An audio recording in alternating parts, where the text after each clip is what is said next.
Hello students and Jai Hind. I welcome you all to Magnet Brains. My name is Prateek Mishra and हम लोग history class 12th की पहली किताब उसके तीसरे चैप्टर के अपने डिस्कशन को आज के सेशन में कंटिन्यू करेंगे। हमने इसके पहले बातचीत कर ली थी कि आपका गोत्र का सिस्टम, आपका वर्ण का सिस्टम और आपकी जो जाति का सिस्टम था वो किस तरह से डेवलप हुआ और उसके क्या रूल्स एंड रेगुलेशंस हैं। हमने सारी चीज़ों को डिस्कस कर खत्म किया था। आज हम उसके आगे अपने डिस्कशन को कंटिन्यू करेंगे।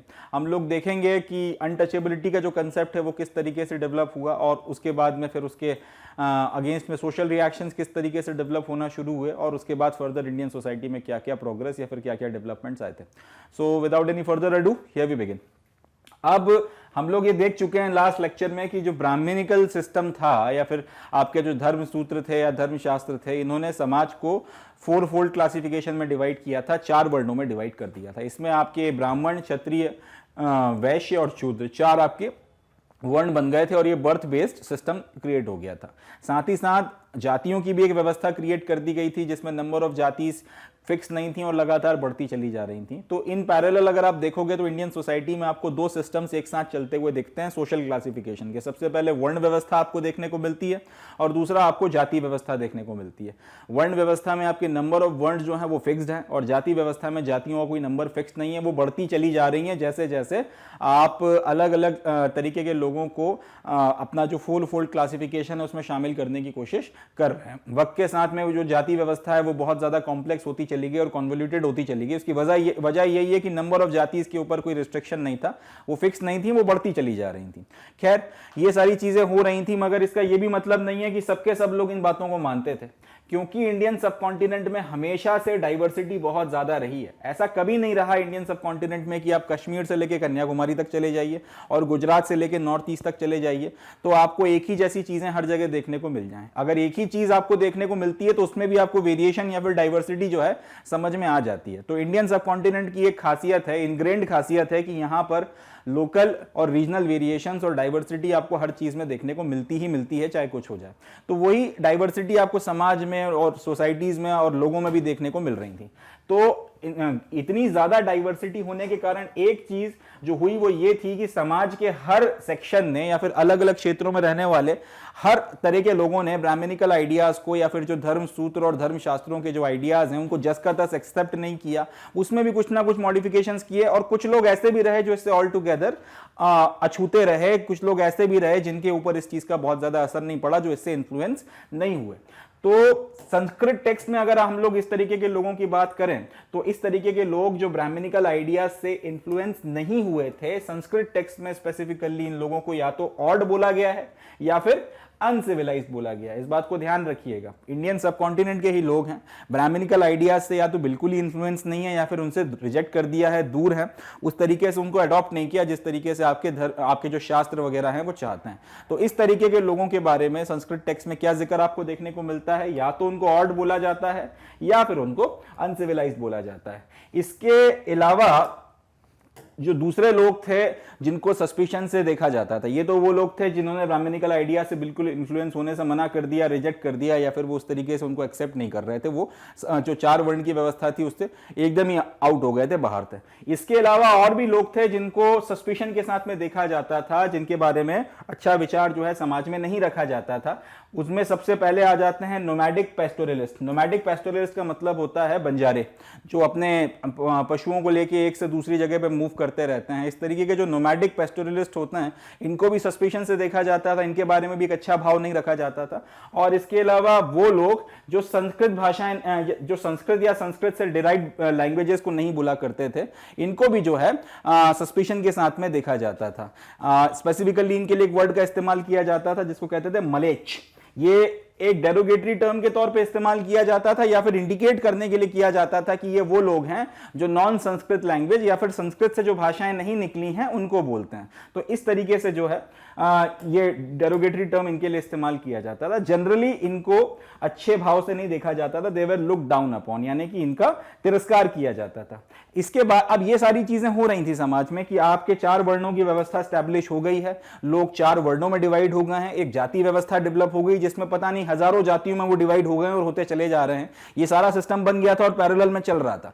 मगर साथ ही साथ क्या हो रहा था, यहां पे ऐसे भी लोग मिल गए आपको देखने को जिन्होंने एकदम ही मना कर दिया कि हम इन आइडियाज को नहीं मानते। उनके बारे में आपको फिर ऑड और अनसिविलाइज्ड तरीके से उनका जिक्र देखने को मिल रहा है।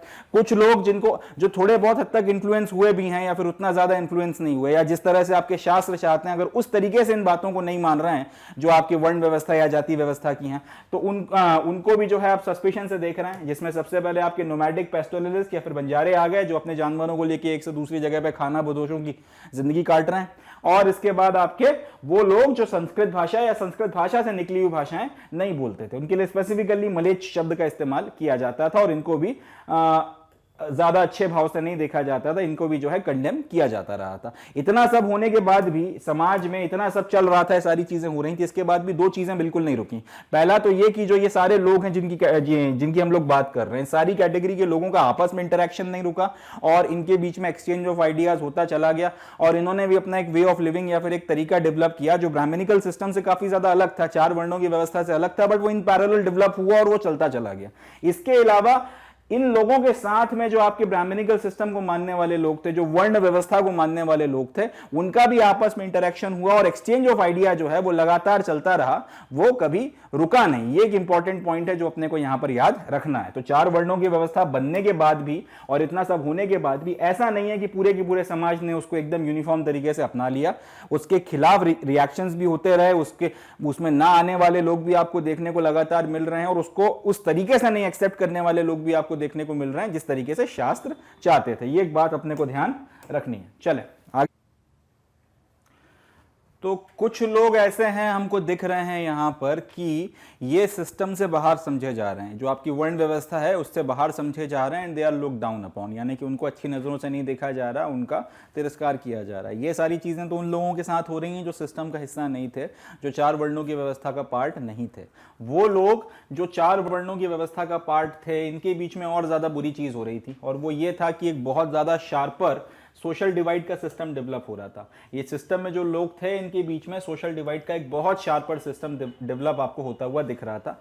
इसके बारे में हम लोग बातचीत करेंगे कि क्यों ये सिस्टम डेवलप हुआ, मगर एक बहुत शार्प सोशल डिवाइड का मतलब ये होता है कि आपको दिख रहा है कि समाज के 2 तबके हैं और इनके बीच में ऑल टुगेदर आपको डिफरेंस समझ में आ रहा है। लेट्स से समाज का ये तबका नंबर 1 है और ये आपका सेक्शन नंबर 2 है। अब हालांकि ये एक ही सिस्टम का पार्ट है, अगर आप इनको ओवरऑल देखोगे तो ये एक ही सिस्टम का पार्ट है, मगर ये आपस में बहुत ज्यादा डिफरेंट है। इनका आपस में जो है बहुत आपको डिफरेंस समझ में आ रहा है। किस तरीके से समझ में आ रहा है? इनके रहन सहन में, इनके कंडक्ट में, इनके खाने पीने में, इनकी आर्थिक स्थिति में, इनकी सोशल एक्सेप्टेबिलिटी में, समाज में किस तरीके से इनके साथ ट्रीटमेंट किया जा रहा है। तो आप देख रहे हैं कि एक तबके के केस में सारी चीजें बहुत अच्छी हैं और एक तबके के केस में चीजें या तो उतनी अच्छी नहीं है या बहुत ज्यादा खराब हैं। In spite of the fact कि ये एक बड़े समाज का हिस्सा है, ये एक ही सिस्टम का पार्ट है, एक ही वर्ण व्यवस्था का हिस्सा है, मगर फिर भी एक हिस्सा कंडेम्ड है जिंदगी को एक बुरे लेवल पे जीने के लिए और एक हिस्सा जो है प्रिविलेजेस वगैरह एंजॉय कर रहा है। तो अब ये चीज जो है इसको आप शार्प सोशल डिफरेंस बोलते हैं, जो आपको साफ साफ जो है समाज में समझ में आ रहा है। तो इस तरीके के जो शार्पर सोशल डिफरेंसेस हैं ये उन लोगों के बीच में डेवलप हो रहे हैं जो सिस्टम का पार्ट थे। इसके पहले वाले हमने क्या देखा कि जो सिस्टम का पार्ट नहीं थे उनके साथ क्या हो रहा था। उनके साथ तो फिर भी जो देखा जा रहा है उतना बुरा नहीं हो रहा था। आपने उनको कंडेम कर दिया, आप करते रहिए, कोई फर्क नहीं पड़ रहा, वो अपनी जिंदगी जैसे जीना है जी रहे हैं। मगर वो लोग जो सिस्टम का पार्ट थे उनके बारे में देखा जाए तो कुछ तबकों के बीच में या फिर एक पर्टिकुलर तबके with respect to the rest of the population of the system, उनके बीच में आपको एक बहुत शार्प सोशल डिवाइड देखने के लिए मिलता है। अब इसके कारण होता यह है, होते होते होते होते ये सोशल डिवाइड अल्टीमेटली जाकर एक ऐसे नोशन पे या फिर ऐसे कंसेप्ट पे खत्म होता है जिसके कारण हिंदुस्तानी समाज में बहुत ज्यादा कुरीतियां आ गई जिनसे हमको हजारों सालों तक लड़ना पड़ा, जिसके कारण काफी लोगों पे बहुत अत्याचार हुआ और अल्टीमेटली फिर जिसके कारण आज जो है हमको समाज में काफी ज्यादा डिवीजन आज भी जो है देखने के लिए मिलता है। ये जो शार्प सोशल डिफरेंसेस थे वक्त के साथ में धीरे धीरे धीरे धीरे इन्होंने अनटचेबिलिटी का कंसेप्ट जो है उसको जन्म दिया और एक समाज के तबके को आपने अनटचेबल्स के तौर पर क्लासिफाई कर दिया कि आप जो हैं अस्पृश्य हैं, आपको छूना नहीं चाहिए या फिर आपको छुआ नहीं जा सकता। ये जो कंसेप्ट है ये आपके शार्प सोशल डिवाइड से निकल कर आया।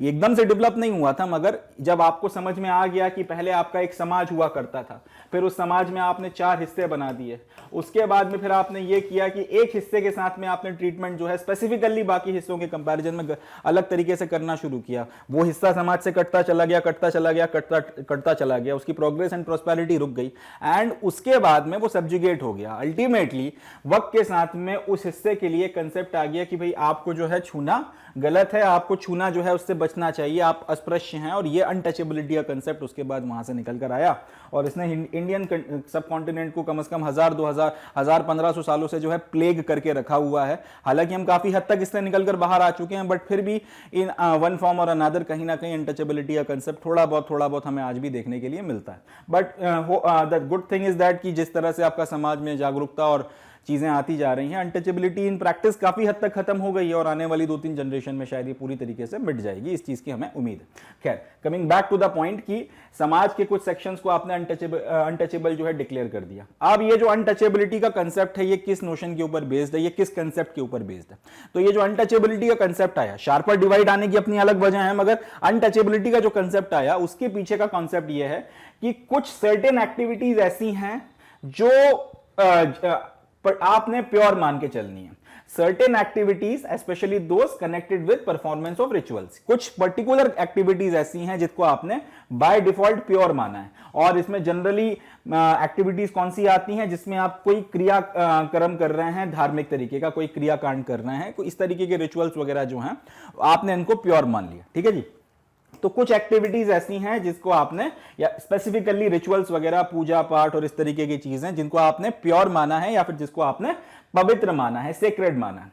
इसी का उल्टा आपने कुछ एक्टिविटीज को ऐसा बोला कि भाई ये एक्टिविटीज पॉल्यूटिंग है, ये अपवित्र हैं, इनको करना जो है पाप समान है या फिर इनको करने से बचना चाहिए। तो कुछ एक्टिविटीज को आपने क्या कर दिया, कुछ एक्टिविटीज को आपने पॉल्यूटिंग मान लिया और आपने ये बोला कि इस तरीके की एक्टिविटीज को नहीं करना चाहिए। एग्जांपल के लिए अगर कोई मृत व्यक्ति है तो उसके कॉर्प्सेस वगैरह को हैंडल करना है, या डेड एनिमल्स वगैरह को कोई हैंडल कर रहा है, उनको लेट से कहीं पर किसी व्यक्ति की मृत्यु हो जाती है तो उसके या फिर कोई व्यक्ति का जो शरीर है वो सड़ते हुए आपको कहीं पे मिलता है। अब उसकी डेड बॉडी के साथ में किसी को तो कुछ करना पड़ेगा, नहीं तो फिर वो सड़ेगा, स्मेल आएगी और समाज के लिए दिक्कत देगा। तो उसको अब जो एक तरफ हटा रहा है, ठिकाने लगा रहा है, इस तरह से कह लेते हैं, या जो मरे हुए जानवरों को हटा रहा है, व्यवस्था कर रहा है कि वो गंदगी ना फैलाएं, उनको जला रहा है या फिर उनको गाड़ रहा है, जो भी कर रहा है, इस तरीके की चीजें वगैरह जो भी व्यक्ति कर रहा है, उसकी एक्टिविटीज को आपने बोला कि भाई ये जो हैं ये पर्टिकुलरली पॉल्यूटिंग एक्टिविटीज हैं, ये अपवित्र एक्टिविटीज हैं। तो आपने अब यहां से कंसेप्ट ये बना दिया कि कुछ एक्टिविटीज ऐसी हैं जो सेक्रेड हैं, जो पवित्र हैं, जो प्योर हैं। जैसे कि आपने कोई वैदिक रीति रिवाज किया, कहीं पे कोई पूजा पाठ करी, कोई यज्ञ किया, इस तरीके की चीजें आपने, कुछ रिचुअल्स वगैरह को आपने बोल दिया कि ये प्योर हैं। और कुछ चीजें जैसे कि आपकी डेड बॉडीज या डेड एनिमल्स वगैरह के कॉर्प्सेस को हैंडल करना और इसी तरीके की दूसरी चीजें वगैरह, ये आपने बोल दिया कि ये पॉल्यूटिंग है, ये अपवित्र है, ये इम्प्योर है। तो आपने अब यहां से फिर जो है वक्त के साथ में कंसेप्ट बनता चला गया और यहीं से अनटचेबिलिटी वगैरह का जो है कंसेप्ट आया। आपने ये बोला कि जो ये इम्प्योर काम कर रहा है, अगर आप उसको टच करेंगे या फिर आप उसके कांटेक्ट में आएंगे तो फिर आप भी इम्प्योर हो जाएंगे। और क्योंकि आपने कुछ दूसरे काम करने हैं जिसको कोट अनकोट प्योर बोला जा रहा है, तो आपने इनको टच करने से या इनके कांटेक्ट में आने से बचना चाहिए। ये एक आइडिया था जिसके बेसिस पे होते होते अनटचेबिलिटी डेवलप हुई और इसके भयानक रूप जो हैं इंडियन सोसाइटी ने देखे।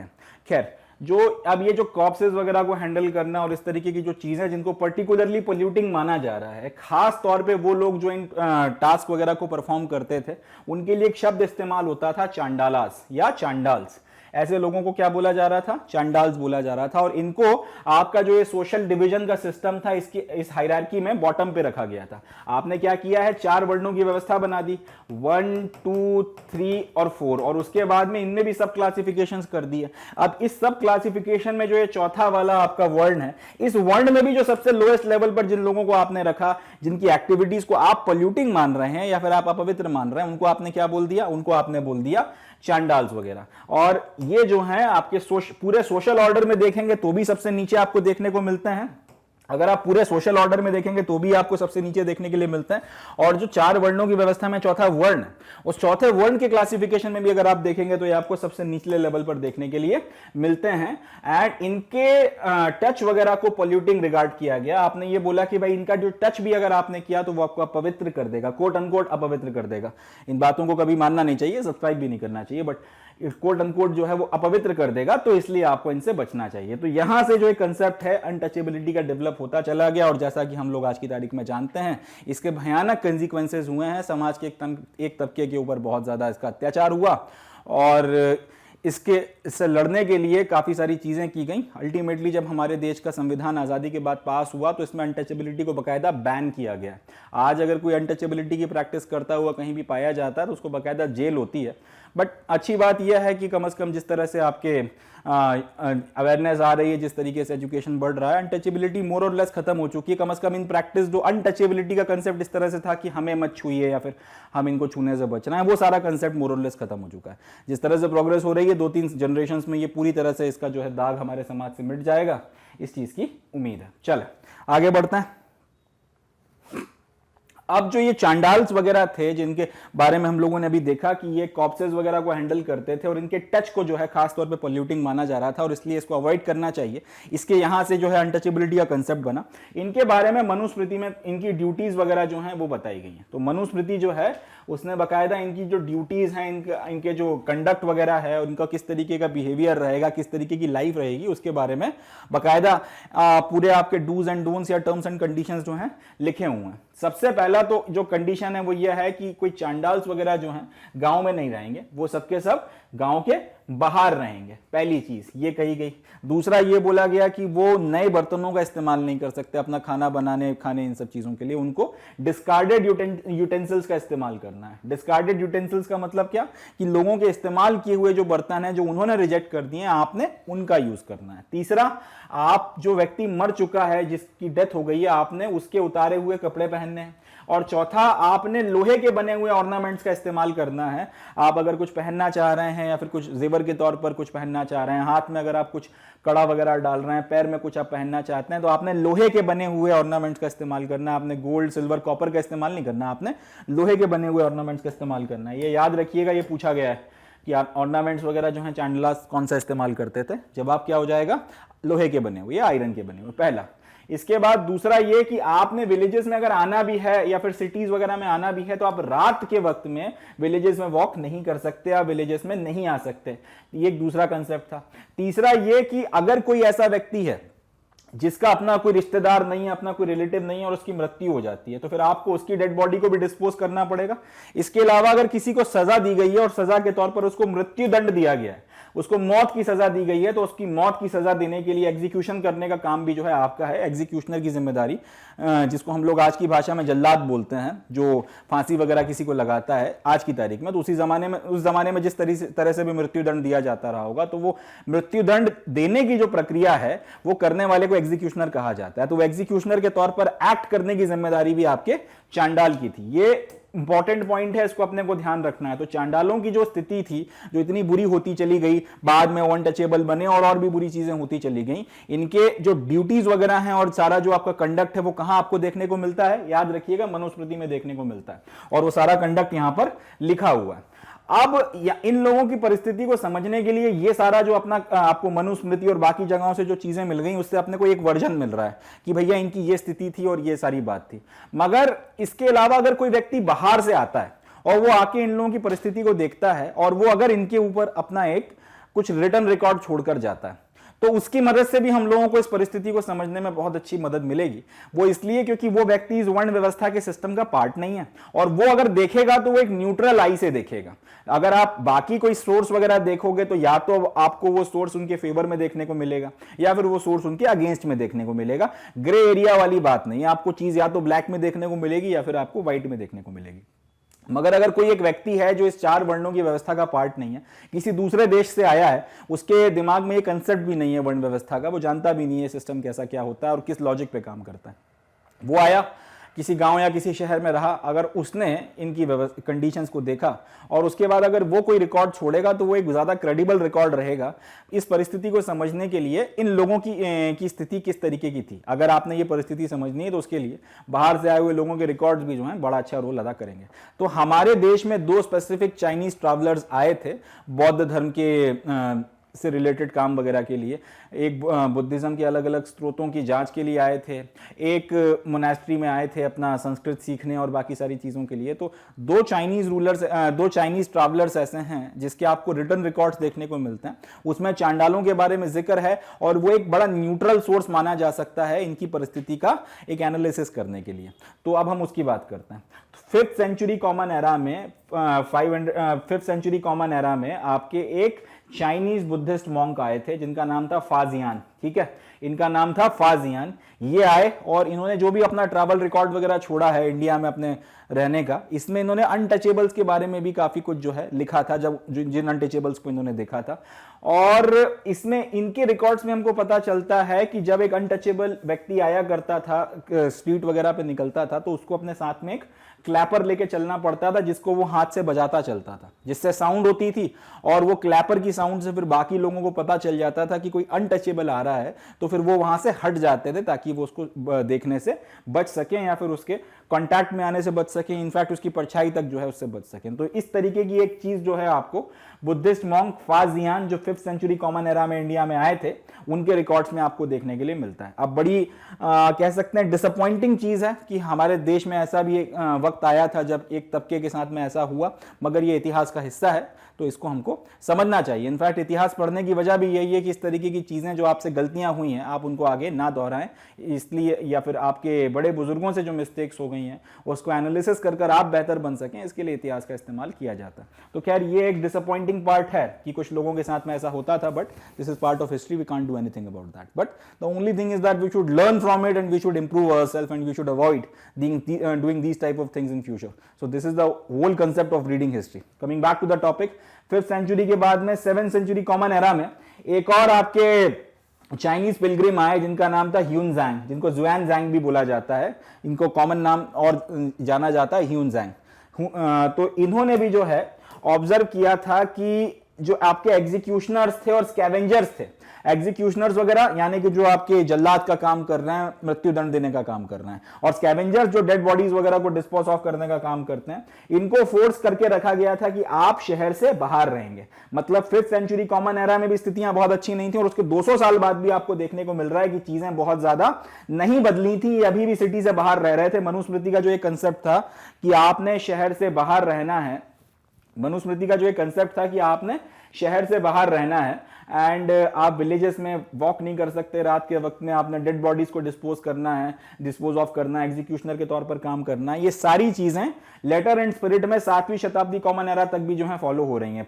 5th सेंचुरी कॉमन एरा में भी जिक्र देखने को मिल रहा है और 7th सेंचुरी कॉमन एरा में भी जो है इसका जिक्र आपको देखने को मिल रहा है। मतलब 200 सालों के का जो पीरियड है उसमें भी कोई बहुत ज्यादा डिफरेंसेस आपको एज सच इसमें समझ में नहीं आते हैं। नेक्स्ट जो हमारा टॉपिक आता है इसमें अब हम लोग 2 बातें देखने वाले हैं। सबसे पहले तो हम लोग ये देखेंगे कि जो 2 अलग अलग आपके जेंडर्स थे, मेल और फीमेल, ये प्रॉपर्टी को किस तरीके से एक्सेस कर सकते थे। जो आपका प्रॉपर्टी से मतलब कोई भी चीज, उसमें चाहे लैंड आ जाए, चाहे उसमें एनिमल्स आ जाए, चाहे उसमें धन आ जाए, कोई भी अगर प्रॉपर्टी चीज है जिसको आप प्रॉपर्टी की कैटेगरी में रख सकते हो, तो उसके प्रति मेल और फीमेल का एक्सेस कितना था, कौन कितनी मात्रा में प्रॉपर्टी रख सकता था। हम एक तो ये चीज देखेंगे जेंडर के बेसिस पर, और उसके बाद में फिर किस वर्ण के पास में कितना प्रॉपर्टी रखने का अधिकार था, इस बात को हम लोग समझेंगे और उसके भी एक्सेप्शंस वगैरह जो हैं उनको भी हम लोग समझने की कोशिश करेंगे। तो ये जो टॉपिक है beyond birth, resources and status, gender access to property, इसमें पहली चीज जो हम लोगों ने देखनी है कि आपका जो रिसोर्सेज वगैरह है समाज में और जो प्रॉपर्टी वगैरह है, इसको अगर आप जेंडर के बेसिस पर देखो, मेल और फीमेल के बेसिस पर देखो, तो किसका कितना एक्सेस था प्रॉपर्टी में, कौन जो है प्रॉपर्टी पर कितना क्लेम कर सकता था, किसके पास कितनी प्रॉपर्टी आती थी, उस चीज को हम लोग यहां पर समझेंगे। तो पहली चीज, मनुस्मृति के अकॉर्डिंग आपका जो पैटर्नल एस्टेट है, यानी कि किसी भी व्यक्ति के माता पिता उसके लिए की जो भी संपत्ति है, जब उनकी मृत्यु हो जाती है, जब उनके पेरेंट्स की मृत्यु हो जाती है, तो उसके बाद उनके माता पिता की संपत्ति जो है, अगर उनके बच्चे हैं, उनके बीच में बराबरी से बटेगी और जो सबसे बड़ा बेटा है उसको एक छोटा सा स्पेशल शेयर मिलेगा। ये थोड़ा सा हम लोग समझते हैं। अगर किसी व्यक्ति के पास में इतनी बड़ी जमीन है और उसके पास में लेट से 3 बेटे हैं, तो और इस व्यक्ति की मृत्यु होती है, तो इसकी मृत्यु के बाद में इसके जो ये 3 बेटे हैं इनके बीच में ये जमीन इक्वली डिवाइड होगी, मगर इसमें भी ये कंडीशन क्या है, जो बड़ा बेटा है उसको थोड़ा सा स्पेशल शेयर मिलेगा। यानी कि इसको इस तरह से समझ सकते हैं कि इसके 3 हिस्से कुछ इस तरह से होंगे कि बड़े वाले के हाथ में थोड़ा सा ज्यादा आ जाएगा और छोटा वाला जो है उसके हाथ में 1 हिस्सा, और छोटे वाले जो 2 हैं उनके बीच में बराबर बराबर जो है प्रॉपर्टी बच जाएगी। बड़े वाले के जो है उसको थोड़ा सा स्पेशल शेयर मिलेगा। तो मनुस्मृति में पहली जो कंडीशन ये लिखी गई है कि अगर किसी भी व्यक्ति, पैटर्नल एस्टेट की अगर बात की जाए तो किसी व्यक्ति के पास में अगर जमीन है, अगर संपत्ति है, अगर कोई भी चीज है और उसकी मृत्यु होती है, तो मृत्यु होने के बाद में उसके जो बेटे हैं, बेटे याद रखिएगा बच्चों की बात नहीं हो रही है, बेटे हैं, अगर उसके पुत्र हैं तो उसके पुत्रों के बीच में बराबरी से ये एस्टेट या जो भी उसकी प्रॉपर्टी है वो डिवाइड हो जाएगी उसकी मृत्यु के बाद में। एंड इसमें भी जो आपका स्पेशल शेयर है वो आपके सबसे बड़े बेटे को मिलेगा। यानी कि संपत्ति में बराबर बराबर बंटना है, मगर बड़ा होने के नाते, ज्येष्ठ होने के नाते थोड़ा सा स्पेशल, थोड़ा सा ज्यादा बड़े बेटे को दिया जाएगा। अब ये जो नियम था इसके कारण काफी ज्यादा कन्फ्लिक्ट्स होते थे। इसकी वजह ये थी कि जो व्यक्ति है वो अपनी मृत्यु के पहले अपनी प्रॉपर्टी का डिवीजन करता नहीं था, तो मृत्यु होने के बाद में जो आपके पुत्र वगैरह थे वो आपस में लड़ना शुरू कर देते थे कई बार कि प्रॉपर्टी में किसको कितना क्लेम मिलना चाहिए, या जितनी प्रॉपर्टी बताई जा रही है पिताजी के पास उससे ज्यादा प्रॉपर्टी थी, कोई छुपा रहा है। इस तरीके की चीजें जो हैं फिर आपको परिवार में देखने के लिए मिलती थी कि ये नियम की व्यक्ति की मृत्यु होगी और उसी के बाद में बराबरी से बटेगा। ये जो कंसेप्ट है इसके कारण काफी ज्यादा विवाद वगैरह देखने को मिले, मगर एक ये रूल माना जाता था कि संपत्ति अगर किसी व्यक्ति के पास में है तो उसकी मृत्यु के बाद में वो संपत्ति उसके पुत्रों के बीच में बराबरी से बटेगी। बस एक टर्म एंड कंडीशन ये कि सबसे बड़ा और सबसे ज्येष्ठ जो पुत्र है उसके को थोड़ा सा स्पेशल शेयर अलग से दिया जाएगा। इसके कारण काफी विवाद वगैरह होते थे। दूसरा, अगर महिलाएं हैं, वुमेन्स हैं, तो वो किसी भी तरीके के ऐसे रिसोर्सेज पे कोई क्लेम नहीं कर सकती थी। ये इंपॉर्टेंट पॉइंट है कि अगर कोई व्यक्ति है, हम फिर उसी एग्जांपल पे लौटते हैं जिसके 3 बेटे हैं और लेट से 2 बेटियां हैं, तो उस केस में अब जब इस व्यक्ति की मृत्यु होगी तो इसकी, और लेट से इनके पास में इतनी जमीन है तो ये जमीन 3 हिस्सों में डिवाइड हो जाएगी, और इसमें भी बड़े बेटे को थोड़ा सा ज्यादा मिल जाएगा और बची हुई जमीन जो बाद के जो 2 छोटे बेटे हैं उनको बराबर बराबर मिल जाएगी। मगर जो 2 बेटियां हैं, ये 3 बेटों की बात तो हो गई जिसमें बड़े को थोड़ा सा ज्यादा मिल गया और बाकी जो 2 हैं उनको बराबर बराबर थोड़ी बहुत जो भी जमीन मिल गई। मगर जो 2 बेटियां हैं ये इस जमीन के ऊपर कोई क्लेम नहीं कर सकती, या फिर फॉर दैट मैटर इसी बात को आगे बढ़ाते हैं, इनके जो पिताजी हैं जिनकी मृत्यु हो चुकी है उनकी किसी भी प्रॉपर्टी के ऊपर ये कोई क्लेम नहीं कर सकती। एक इंपॉर्टेंट पॉइंट है, याद रखिएगा। ये सब मनुस्मृति के अकॉर्डिंग चल रहा है कि महिलाएं फैमिली, जिस परिवार में उन्होंने या जिस कुल में उन्होंने जन्म लिया था, उनके माता पिता की प्रॉपर्टी में कोई क्लेम, रिसोर्सेज में कोई क्लेम नहीं कर सकती। ये एक इंपॉर्टेंट पॉइंट है। हालांकि यहां पर भी एक बात है कि जब उनकी शादी हुई थी तो उनको जो भी आपका गिफ्ट वगैरह दिए गए थे, जो भी जेवर वगैरह दिए गए थे, वो सारी चीजें उनकी हैं और वो उनकी प्रॉपर्टी बन जाती थी। इसको कहा जाता था स्त्री धन। जब किसी बेटी की या किसी लड़की की शादी होती थी तो माता पिता उसको काफी सारे गिफ्ट देते थे, उसको काफी सारा जेवर दिया जाता था, काफी सोना चढ़ाया जाता था। इन सारी चीजें ये आज तक चल रहा है हमारे देश में, ये व्यवस्था आज तक है। तो अब महिला जो है उसके माता पिता की मृत्यु हो गई तो वो उनकी प्रॉपर्टी में तो कुछ क्लेम नहीं कर सकती, मगर उसको शादी के वक्त में जो सारा सोना और सारे गिफ्ट्स वगैरह मिले थे वो उनको डिटेन कर सकती है, वो उसकी प्रॉपर्टी हो गए। और इसके लिए जो शब्द इस्तेमाल किया गया है वो है स्त्री धन, या फिर इसको बोला जाता है वुमेन्स प्रॉपर्टी। अब ये इंपॉर्टेंट पॉइंट है, ये याद रखिएगा, ये चीज आज तक हिंदुस्तानी समाज में चल रही है और इसको अब इनफैक्ट कुछ लीगल बैकिंग भी है कि किसी महिला को शादी के वक्त में जो भी आपका सामान दिया जाता है, गिफ्ट्स, गोल्ड, ऑर्नामेंट, जो भी चीजें दी जाती हैं, वो सबका सब स्त्री धन कहलाता है और लीगली उस पर उसका जो है राइट होता है, आप उससे उसको छीन नहीं सकते। ये चीज हमेशा से चली आ रही थी। अब ये जो स्त्री धन है, जो महिला का अपना खुद का जो आपका धन है, जो शादी के वक्त में जेवर या गोल्ड या जो भी कुछ मिला हुआ था, ये स्त्री धन या वुमेन्स प्रॉपर्टी या वुमेन्स वेल्थ जो है ये उसको रख सकती है। और अगर इस महिला की मृत्यु होगी, जब इस महिला की मृत्यु होगी अब, तो उसके बाद में इसके जो बच्चे हैं, ये बच्चे जो हैं उस प्रॉपर्टी को इनहेरिट कर सकते हैं, उसके ऊपर क्लेम कर सकते हैं। उसका जो हस्बैंड है वो उसके ऊपर क्लेम नहीं कर सकता। बड़ा इंटरेस्टिंग पॉइंट है, इसको ध्यान रखिएगा। एक महिला, उसकी शादी हुई, शादी होने के बाद में उसके पिता की प्रॉपर्टी पर उसका कोई क्लेम नहीं बनता, वो उस पर क्लेम नहीं कर सकती, वो उसके भाइयों के बीच में बराबरी से बटेगी। पहली बात, शादी के वक्त में उसको जो भी सोना, जेवर, कपड़े लत्ते जो भी मिले थे वो सब उसका हो गया, उसको बोला गया स्त्री धन। अब ये जो स्त्री धन है इसके ऊपर उस महिला का पति भी जो है वो क्लेम नहीं कर सकता कि क्योंकि ये मैं तुम्हारा पति हूं और ये तुम्हारी प्रॉपर्टी है तो ये अब मुझे दे दो या फिर मैं इसको ले लेता हूं। इस तरीके से वो उस पर क्लेम नहीं कर कर सकता है एज पर मनुस्मृति। उस पर क्लेम कौन कर सकता है? उस शादी से उस महिला के जो बच्चे पैदा हुए हैं, वो बच्चे जो है उस प्रॉपर्टी, उसके स्त्री धन पे या वुमेन्स प्रॉपर्टी या वुमेन्स वेल्थ पे जो है क्लेम कर सकते हैं, मगर उस महिला का जो पति है वो उस पर क्लेम नहीं कर सकता। ये एक इंटरेस्टिंग पॉइंट है, इसको याद रखिएगा। इसी वक्त में मनुस्मृति में एक बात और लिखी हुई थी कि महिला जिस घर में शादी कर कर गई है, वहां पर जिस फैमिली में वो रह रही है, उसकी प्रॉपर्टी, उस फैमिली की प्रॉपर्टी जो है, जिसके ऊपर महिला का ऐसा राइट नहीं बनता, उस फैमिली की प्रॉपर्टी की वो होल्डिंग नहीं कर सकती, यानी कि उसकी जमाखोरी करके वो नहीं रख सकती है। इसी तरह से उसके अपने जो खुद के वैल्यूएबल्स वगैरह हैं, जो शादी में उसको उसके पति के घर वालों की तरफ से मिले थे, वो उनकी भी जो है होल्डिंग्स वगैरह without the permission of husband नहीं कर सकती है। ये अपने को याद रखना है। अब यहां से एमसीक्यू जरूर बनेंगे, तो ये अपने को ध्यान रखना होगा। सब प्रॉपर्टी के बारे में सबसे पहली बात क्या है, एकदम दिमाग में बैठा लीजिए कि आप, कोई भी व्यक्ति है, उसकी मृत्यु के बाद में उसकी प्रॉपर्टी उसके बेटों के बीच में बराबरी से बटेगी, मगर जो सबसे बड़ा बेटा है उसको थोड़ा सा स्पेशल शेयर मिलेगा। एक बात, इसी व्यक्ति की अगर कुछ बेटियां भी थी जिनकी उसने शादियां कर दी हैं या फिर इनफैक्ट नहीं भी करी हैं, तो भी उन बेटियों को प्रॉपर्टी में कोई क्लेम करने का अधिकार नहीं है। हालांकि इनकी शादी अगर होती है तो शादी के वक्त में इनको जो भी आपने गिफ्ट्स वगैरह दिए थे, जिसमें सोना, जेवर, कपड़े लत्ते, चांदी, ये सारी चीजें आ जाती हैं, इसको बोला जाएगा स्त्री धन, और इसके ऊपर उसका राइट है, वो सारा का सारा सामान जो है उस महिला का है। अब यहां से एक और बात आती है कि इस महिला की जिस व्यक्ति से शादी हुई है, वो व्यक्ति यानी कि इसका हस्बैंड भी स्त्री धन के ऊपर, वुमेन्स प्रॉपर्टी के ऊपर अपना क्लेम नहीं कर सकता। इस महिला के जो बच्चे होंगे इस शादी से,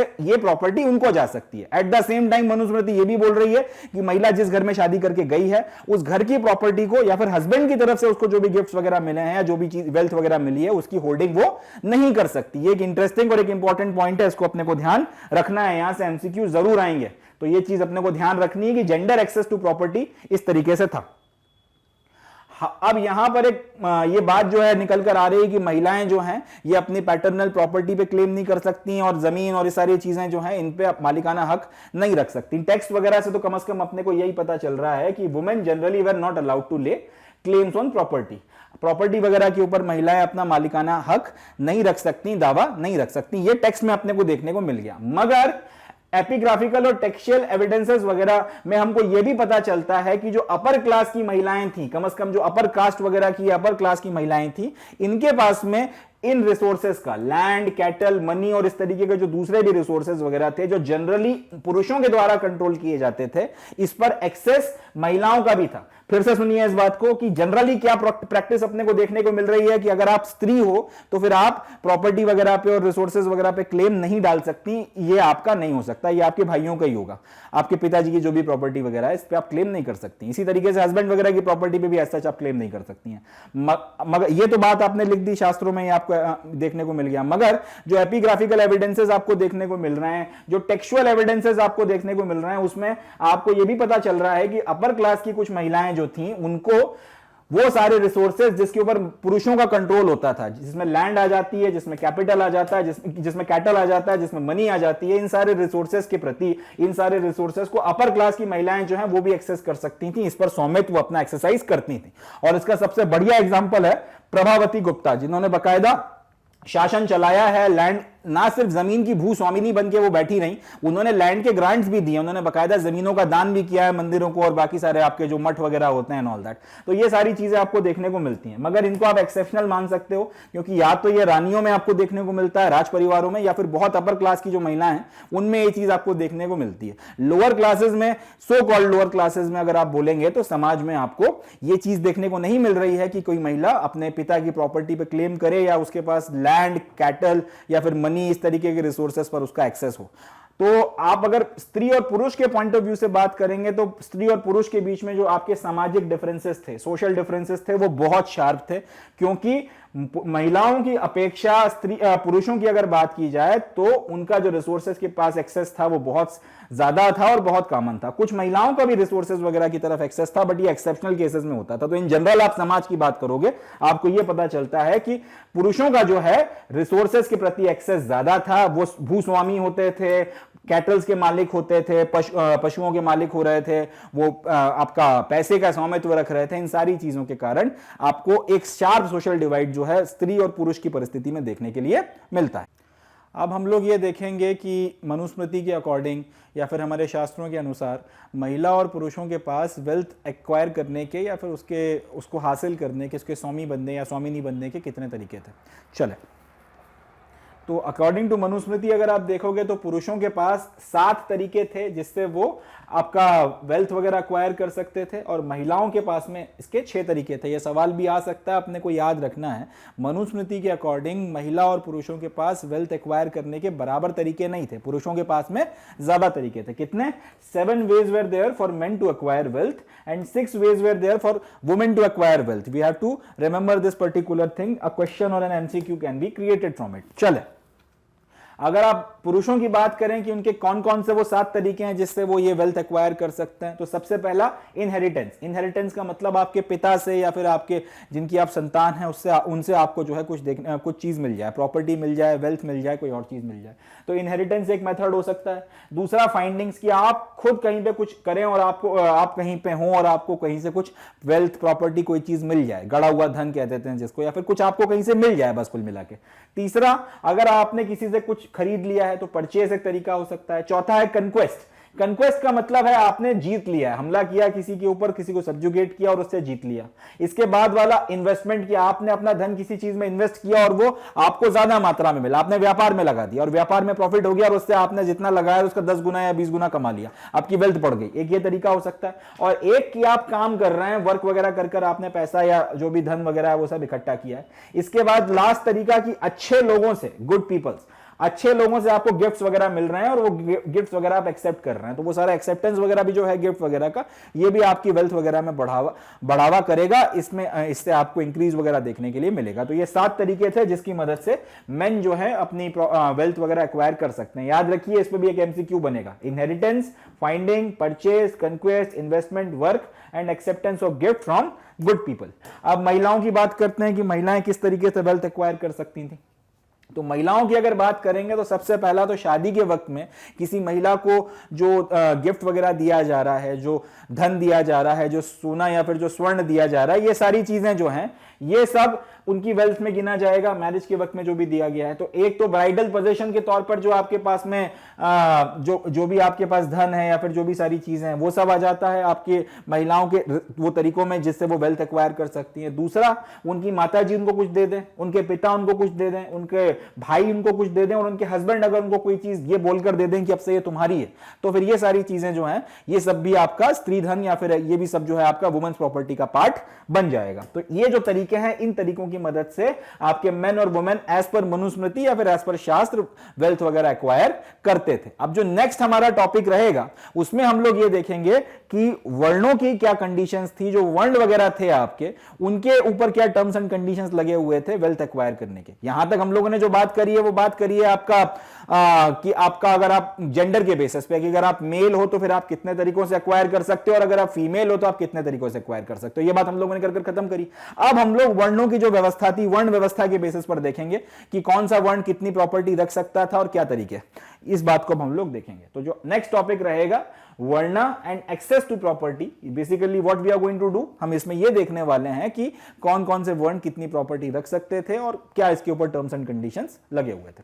तो ब्राह्मणिकल टेक्स्ट वगैरह के अनुसार अगर चला जाए तो वर्ण भी जो है एक क्राइटेरिया था वेल्थ एक्वायर करने का और वेल्थ के लिए जो एक्सेस है उसको रेगुलेट करने का, यानी कि आपके वर्ण के बेसिस पर भी डिपेंड करेगा कि आप वेल्थ एक्वायर कर सकते हो कि नहीं कर सकते, और दूसरी बात अगर कर सकते हो तो कितनी कर सकते हो। तो वही बात यहां पे लिखी हुई है, एक्वायरिंग वेल्थ और रेगुलेटिंग एक्सेस टू वेल्थ, दोनों के लिए वर्ण जो है ये भी एक क्राइटेरियन के तौर पर काम करता था। तो जो भी हमको शास्त्रों में देखने को मिलता है उससे हमें यह पता चलता है कि जो आपके प्रॉपर्टी है या फिर जो वेल्थ है वो पहले के जो आपके 3 वर्ण हैं वो एक्वायर कर सकते थे। पहले के जो 3 वर्ण हैं उनके द्वारा प्रॉपर्टी एक्वायर की जा सकती थी और किन तरीकों से की जा सकती थी, किन ऑक्यूपेशन से वो प्रॉपर्टी एक्वायर की जा सकती थी, इसके बारे में भी काफी सारा जो है डिटेल में बातचीत की गई है। तो वर्णों के अनुसार आप देखोगे तो पहले 3 varna are eligible to acquire property, पहले 3 वर्ण जो हैं वो उनके पास में पात्रता है कि वो अपनी वेल्थ वगैरह एक्वायर करें, पहली बात। दूसरी बात ये किस तरीके से करोगे, तो वो ऑक्यूपेशंस, वो तरीके, उन सब की वैरायटीज, वो सारे मीन्स जिनसे आप ये वेल्थ एक्वायर कर सकते हो उसके बारे में आपको शास्त्रों में बाकायदा डिटेल में चीजें देखने के लिए मिलती हैं। हालांकि यहां पर एक इंटरेस्टिंग बात निकल कर आती है, शास्त्रों में यह लिखा गया है कि 3 वर्णों के लोग जो हैं, आपके जो शुरुआत के 3 वर्ण हैं उनके जो लोग हैं वो वेल्थ एक्वायर कर सकते हैं। ब्राह्मण हो गए, क्षत्रिय हो गए और वैश्य हो गए, ये लोग वेल्थ एक्वायर कर सकते हैं। एक बात ये लिख दी, फिर ये बता दिया कि अगर ब्राह्मण्स हैं तो वो वेल्थ किस तरीके से एक्वायर कर सकते हैं, अगर क्षत्रिय हैं तो वो वेल्थ किस तरीके से एक्वायर कर सकते हैं, और अगर आपके वैश्य हैं तो फिर वो जो है वेल्थ को किस तरीके से एक्वायर कर सकते हैं। ये उन्होंने बाकायदा सारी चीजें लिख दी कि क्या तरीके हो सकते हैं, किसको कितनी वेल्थ मिल सकती है एंड ऑल दैट। अब पॉइंट यह है कि अगर ये जो बातें लिखी गई हैं उसको लेटर एंड स्पिरिट में फॉलो किया जा रहा होता, मतलब यह कि जैसा लिखा है जस का तस अगर उसको पत्थर की लकीर के तौर पर समाज में फॉलो किया जा रहा होता, तो होता यह कि आपके 2 वर्ण, पहले हो गए आपके ब्राह्मण्स और दूसरे हो गए क्षत्रिय, ये सबसे ज्यादा रिचेस्ट होने चाहिए थे, ये सबसे ज्यादा पैसे वाले या सबसे ज्यादा अमीर होने चाहिए थे। कुछ हद तक सच भी है, आपके क्षत्रिय राजा होते थे जनरली, और राजा जो है आपका बहुत ज्यादा वेल्दी होता था। मगर एक्सेप्शन भी यह है कि अगर क्षत्रिय नहीं भी हो तो भी राजा हो तो भी वेल्दी तो हो गई होगे, इस चीज में कोई जो है डाउट की बात नहीं है। ब्राह्मण्स और क्षत्रिय कुल मिला के ये हैं, इन दोनों कंडीशंस के पॉइंट ऑफ व्यू से अगर चला जाए तो सबसे ज्यादा वेल्थ आपके ब्राह्मण्स एंड क्षत्रियों के पास होनी चाहिए, ये सबसे ज्यादा रिचेस्ट होने चाहिए।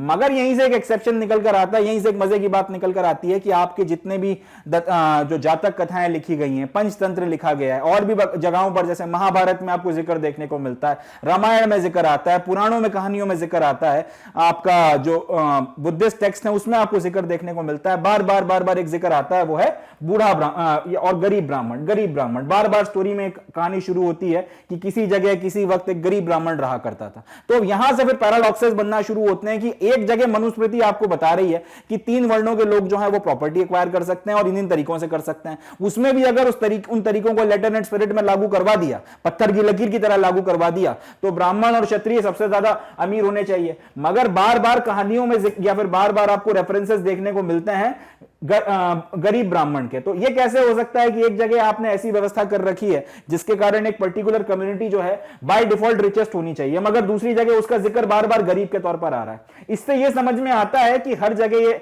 जो आपके टेक्स्ट वगैरह थे लेटर एंड स्पिरिट में फॉलो नहीं होते थे। कम से कम आपकी जातक की कथाओं से यह बात क्लियर है कि लेटर एंड स्पिरिट में बहुत हद तक फॉलो नहीं हो रहे थे। अगर हो रहा होता तो फिर एक पूरा का पूरा तबका जो है बार बार एक ही तरीके से गरीब की श्रेणी में डिपिक्ट नहीं किया जा रहा होता। और यही बात क्षत्रियों पे लागू होती है कि क्षत्रियों को भी रिचेस्ट होना चाहिए, यह बात हर बार नहीं होती थी।